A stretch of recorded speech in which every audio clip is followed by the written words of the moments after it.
नमस्कार। आज हम एक ऐसे टॉपिक पर चर्चा करने वाले हैं जो पढ़ने में हमेशा थोड़ा ड्राई, बोरिंग और सच कहा जाए तो मुश्किल लगता है। डेटा और स्टैटिस्टिक्स याद करना। लेकिन यकीन मानिए, आज का ये एक्सप्लेनर बहुत ही मजेदार और एंगेजिंग होने वाला है।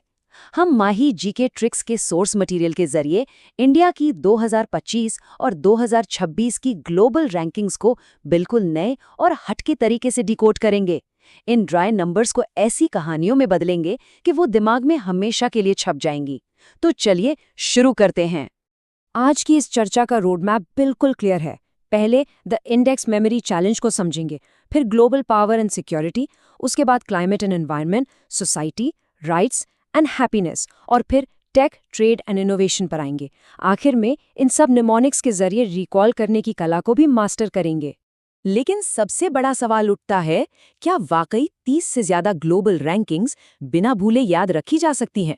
एग्जाम के लिए रोट लर्निंग यानी रट्टा मारना कितना थकाऊ होता है, ये हम सब अच्छी तरह जानते हैं। पर इस सोर्स मटेरियल में एक कमाल का समाधान दिया गया है। अजीब, फनी और बिजार एसोसिएशंस बनाने का तरीका। जब नंबर्स को किसी अजीब कहानी या विजुअल से जोड़ा जाता है तो दिमाग उसे तुरंत पकड़ लेता है। तो चलिए पहले थीम की तरफ रुख करते हैं। Global power and security, securing the numbers. यहाँ डिफेंस, पासपोर्ट्स और जियोपॉलिटिकल स्टैंडिंग से जुड़े नंबर्स को याद करने के नए तरीके देखने को मिलेंगे। यहाँ एक बहुत बड़ा नंबर सामने आता है, 14। अब दिमाग में आएगा कि भाई 14 ही क्यों? दरअसल इसके पीछे एक बहुत ही कमाल की, एकदम सॉलिड मेमोरी ट्रिक छुपी है। ग्लोबल टेररिज्म इंडेक्स में भारत का रैंक 14 है। अब ट्रिक समझिए। आतंकवादियों का नाम आते ही अक्सर दिमाग में कौन सा वेपन आता है? AK-47, right? तो AK-47 का सिर्फ AK-4 लीजिए। अब AK और उसके साथ 4 मिलाकर पढ़ा जाए तो कैसा साउंड आता है? 1 और 4 यानी 14। एक गन के नाम को रैंक से विजुअली जोड़ने के बाद इसे भूलना तो लगभग नामुमकिन है। दो और मुख्य सिक्योरिटी रैंकिंग्स पर गौर किया जाए। ग्लोबल फायर पावर इंडेक्स में भारत 4th पोजीशन पर है। याद रखने का लॉजिक बड़ा सिंपल है। देश की सुरक्षा चारों दिशाओं से होनी चाहिए, यानी नंबर 4। और एशिया पावर इंडेक्स में हम 3rd पोजीशन पर हैं। लॉजिक ये है कि एशिया ग्लोबल लेवल से एक कदम नीचे है, तो 4 से एक कम किया और बन गया 3। इस तरह के लॉजिकल एसोसिएशन से जियोपॉलिटिकल रैंकिंग्स दिमाग में बिल्कुल सेट हो जाती हैं। यहाँ एक बहुत ही आम कंफ्यूजन दूर करते हैं। हेनली पासपोर्ट इंडेक्स और ग्लोबल पासपोर्ट रैंकिंग, इन दोनों इंडाइसेस की ट्रिक्स सच में मजेदार हैं। हेनली पासपोर्ट इंडेक्स में रैंक 80 है। इसे अच्छा शब्द से याद रखा जा सकता है, जो सुनने में 80 यानी 80 जैसा लगता है कि हमारा पासपोर्ट अच्छा होना चाहिए। वहीं दूसरी तरफ ग्लोबल पासपोर्ट रैंकिंग में हम 67 पर हैं। ट्रिक यह है कि चोर पासपोर्ट आखिर कब चुराते हैं?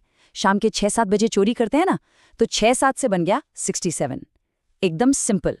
अब आगे बढ़ते हैं अगले विषय पर, क्लाइमेट रिस्क एंड एनवायरनमेंट। यहाँ हम देखेंगे कि एनवायरमेंटल डेटा को नेचर और एलिमेंट्स के साथ कैसे लिंक किया जा सकता है। क्लाइमेट चेंज परफॉर्मेंस इंडेक्स में भारत का रैंक 23 है। अब थोड़ा दिमाग लगाते हैं। क्लाइमेट चेंज सबसे ज्यादा किस वजह से होता है? CO2 के कारण। इस CO2 में से 2 को निकाल लीजिए, और अल्फाबेट में C कौन से नंबर पर आता है? 3रे नंबर पर, तो वहां से लीजिए 3। अब 2 और 3 को मिला दें तो क्या बना? 23। एकदम ब्रिलियंट विजुअल और अल्फान्यूमेरिक मैथ ट्रिक। बाकी एनवायरमेंटल इंडिसेस को जल्दी से समराइज कर लेते हैं। क्लाइमेट रिस्क इंडेक्स में रैंक 15th। सबसे बड़ा जोखिम किससे होता है? पानी से। और पानी शब्द का साउंड हिंदी में 15 जैसा लगता है। दूसरी तरफ एनर्जी ट्रांजिशन इंडेक्स में रैंक 71st है। किसी भी चीज का ट्रांजिशन करने में खतरा होता है, और खतरा कैसा साउंड करता है? 71 यानी 71 जैसा। आवाजों का ये शब्दिक खेल रिकॉल करने की जबरदस्त तकनीक है। चलिए अब रुक करते हैं तीसरे हिस्से की तरफ, सोसाइटी, राइट्स एंड हैप्पीनेस। ये एक ह्यूमन सेंट्रिक कैटेगरी है, और यहाँ मेमोरी ट्रिक्स थोड़ी और ज्यादा नटखट और प्लेफुल हो जाती हैं। एक और बड़ा नंबर सामने है, 102। अब इस नंबर को याद रखने के लिए दिमाग में एक बिल्कुल अजीब और एब्सर्ड कनेक्शन बनाने के लिए तैयार रहना होगा। ग्लोबल हंगर इंडेक्स में रैंक है 102nd। सोर्स के मुताबिक ये एक AI इंस्पायर्ड ट्रिक है। सोचा जाए कि भूख के मारे किसी इंसान की ऐसी हालत हो गई कि उसे 102 डिग्री बुखार आ गया, भूख से बुखार, ये लॉजिक बिल्कुल रिडिकुलस लगता है ना, पर यकीन मानिए एग्जाम के उस प्रेशर में यही अजीब विजुअल सबसे पहले याद आएगा। अब इस छोटी सी विजुअल स्टोरी को इमेजिन करके देखते हैं। ग्लोबल पीस इंडेक्स में रैंक है 115। सीन कुछ ऐसा बनता है, दो लोग आपस में लड़ रहे हैं, यानी 1 and 1। तभी एक तीसरा व्यक्ति आकर शांति बनाए रखने के लिए अपना हाथ आगे करता है, जिसमें 5 उंगलियां हैं। दो लोग लड़ते हुए 1-1 और एक पंजा 5 बन गया 115। दिमाग में बनी ये छोटी सी फिल्म हमेशा के लिए इस नंबर को फिक्स कर देगी। 3 और मुख्य सोशल मैट्रिक्स पर नजर डालते हैं। ह्यूमन डेवलपमेंट इंडेक्स 130वीं रैंक। इसे याद रखना आसान है क्योंकि भारत की 130 करोड़ जनता का विकास हो रहा है। फिर आता है प्रेस फ्रीडम 151वीं। इसे ऐसे देखा गया है कि जब प्रेस वाले आते हैं तो उन्हें खुश करने के लिए 151 रुपए का शगुन का लिफाफा दिया। और हैप्पीनेस इंडेक्स 118वां। इसमें हर एक आदमी थॉट से रहता है। थाट और 8 की आवाज एक जैसी है तो 1 और 8 बन गया 118। देसी कल्चरल फ्लेवर पढ़ाई को कितना मजेदार बना देता है। चलिए अब एंटर करते हैं अगले विषय में, टेक, ट्रेड एंड इनोवेशन। यहाँ पर हम नंबर्स को फन, पॉप कल्चर रेफरेंसेस और विजुअल शेप कनेक्शंस के जरिए डिकोड करेंगे। हुरून ग्लोबल यूनिकॉर्न इंडेक्स में भारत 3rd प्लेस पर है और इसकी विजुअल ट्रिक बहुत ही क्रिएटिव है। यूनिकॉर्न शब्द को ध्यान से सुने तो ये कान यानी ईयर जैसा साउंड करता है। अगर पेपर पर एक कान ड्रॉ किया जाए तो उसका आकार बिल्कुल नंबर 3 जैसा बनता है। बस दिमाग में इस विजुअल शेप को फिट कर लेना है। Thala for a reason. Global AI innovation index में भारत 7th पोजीशन पर है। क्रिकेट फैंस अच्छी तरह जानते हैं कि MS धोनी को थाला कहा जाता है और उनकी जर्सी का नंबर 7 है। धोनी का दिमाग पिच पर किसी सुपरफास्ट एआई से कम थोड़ी चलता है। इस पॉप कल्चर रेफरेंस ने सीधा 7th रैंक को क्रिकेट लेजेंड के नंबर से लिंक कर दिया है। इस सेक्शन को कुछ जबरदस्त वर्ड प्ले ट्रिक्स के साथ कंक्लूड करते हैं। Global innovation index 38। नवाचार निकालना हो तो टीना में अपना हाथ डालना पड़ता है। टीना साउंड करता है 3 जैसा और हाथ 8 जैसा, बन गया 38। Competitiveness index 41।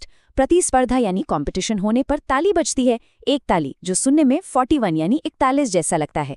और नेटवर्क रेडीनेस इंडेक्स 36। नेटवर्क और हमारा तो हमेशा 36 का आंकड़ा रहता है ना। लोकल ईडियम से ब्रेन को हैक करना वाकई कमाल है।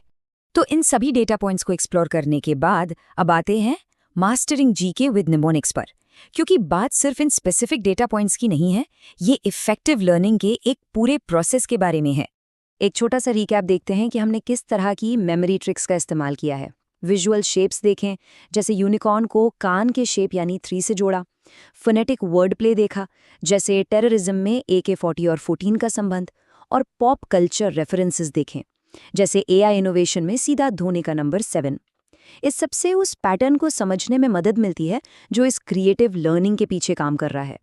क्या ह्यूमर और इमेजिनेशन रट्टा मारने के पूरे प्रोसेस को बदल सकते हैं? इसका जवाब है बिल्कुल। जब पढ़ाई में थोड़ी हंसी मजाक और अजीब कल्पनाएं जुड़ जाती हैं तो स्टडिंग एक बोरिंग टास्क नहीं रह जाती। दिमाग इन अजीब कनेक्शंस को बिना किसी लोड के बड़ी आसानी से याद रखता है। निमोनिक्स सच में इन ड्राई बोरिंग डेटा को एक विविड और अनफॉरगेटेबल नैरेटिव में बदलकर रख देते हैं।